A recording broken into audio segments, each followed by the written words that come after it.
एक लड़का मंदिर के बाहर अपनी नई चप्पलें उतारता है और अंदर चला जाता है। तभी एक चालाक बंदर आता है, चप्पल उठाकर भाग जाता है। लड़का बाहर आता है और देखता है चप्पल गायब। वो आसमान की तरफ देखता है तो बंदर पेड़ पर बैठा है, उसके पैरों में चप्पल पहन रखी है और वो चाय पी रहा है। कूल। लड़का गुस्से में पत्थर उठाता है, लेकिन बंदर उसे थप्पी दिखाता है और चप्पल नीचे फेंक देता है। लड़का चप्पल पहनता है और तभी फटाक, बंदर ने दूसरी चप्पल उसके सर पर दे मारी। Tears of joy, screen freeze होती है। कभी भी बंदर से पंगा मत लेना।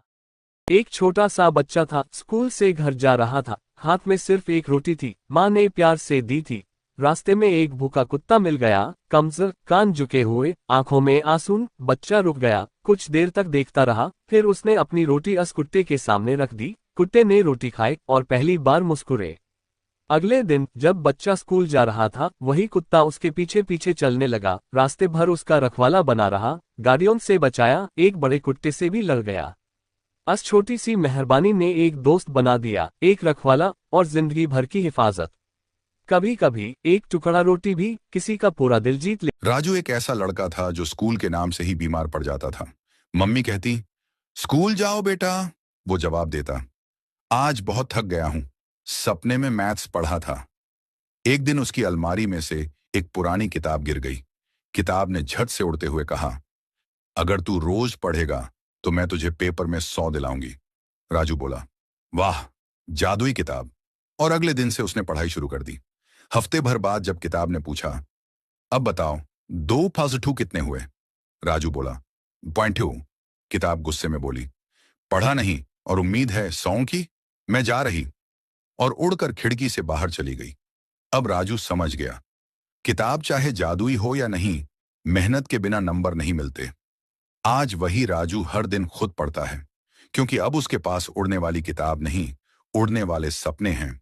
एक बार की बात है, एक छोटा लड़का था, नाम था इरफान। उसके पैर में सिर्फ एक चप्पल थी, दूसरी कहीं खो गई थी। लेकिन स्कूल जाने का जुनून उसके चेहरे पे क्लियरली दिखाई देता था। हर सुबह वो एक पैर में चप्पल और एक नंगे पैर के साथ 3 किलोमीटर दूर स्कूल जाता था। लोगों ने हंसना शुरू किया, ये टू आधा लड़का लगता है। पर इरफान हमेशा मुस्कुरा के कहता, एक दिन पूरा दुनिया मुझे देखेगी और कोई भी मेरी चप्पल नहीं, मेरी सोच देखेगा। एक दिन टीचर ने उससे पूछो, तुम एक चप्पल में कैसे चल लेते हो? इरफान बोला, जब सपना बड़ा हो तो चप्पल छोटी चीज लगती है सर। समय बीत गया, इरफान ने पढ़ाई में टॉप किया, स्कॉलरशिप मिली और उसने इंजीनियरिंग कंप्लीट की। आज वही इरफान एक बड़ा बिजनेसमैन है और यूके जा चुका है 3 बार, लेकिन हर बार एक पुरानी चप्पल अपने बैग में जरूर रखता है। लोग पूछते हैं, ये क्यों? वो कहता है, ये मुझे याद दिलाता है कि मैं कहाँ से आया हूँ और किस वजह से कभी रुका नहीं। क्लैपबोर्ड कहानी का नाम, जादुई बिस्किट। एक भूखा कुत्ता सड़क किनारे बैठा था। वो आसपास से गुजरते लोगों को देख रहा था, लेकिन कोई भी उसे खाना नहीं दे रहा था।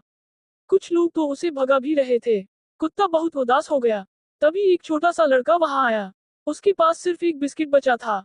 उसने मुस्कुराते हुए वो बिस्किट कुत्ते को दे दिया। को एक चमकता हुआ जादुई बैग देता है। वो बैग कभी खाली नहीं होता, उसमें हमेशा खाना रहता है। लड़का बहुत खुश हो जाता है और उस बैग से खाना निकालकर सारे भूखे जानवरों और गरीब बच्चों में बांटने लगता है। एक पुराना चौक था, वहां एक बूढ़े अंकल खिलौने बेचते थे। सब बच्चे हंसते खेलते, लेकिन एक दिन कोई नहीं आया।